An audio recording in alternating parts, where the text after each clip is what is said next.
Hello, good morning সবাই, কেমন আছো? দেখো, দুই মোটা হাঁটতে বেরিয়েছে আর আমি জানো 54 থেকে 66 কেজি হয়ে গেছি।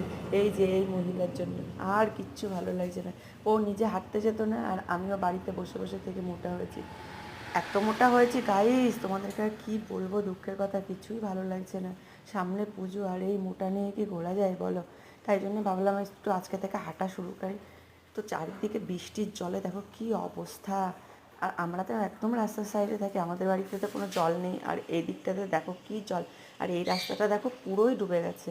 আর এটা যে কিভাবে যাতায়াত করে এই রাস্তা দিয়ে কি জানি, এখানে প্রত্যেক বছর এরকম হয়, আরও জল হবে।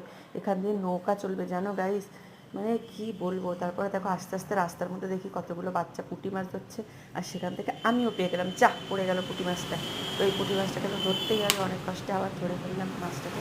আর দেখো কি সুন্দর না, জ্যান্ত জ্যান্ত এরকম ছোটো ছোটো পুঁটি কিন্তু এখানে ভর্তি আছে। তারপরে আমি ওই পুঁটিটা আরও দুটো পুঁটি পেলাম, আর এই যে এই বাচ্চাগুলোকে দিয়ে দিলাম গাইস। তো সবাই ভালো থেকো, সুস্থ থেকো, টাটা।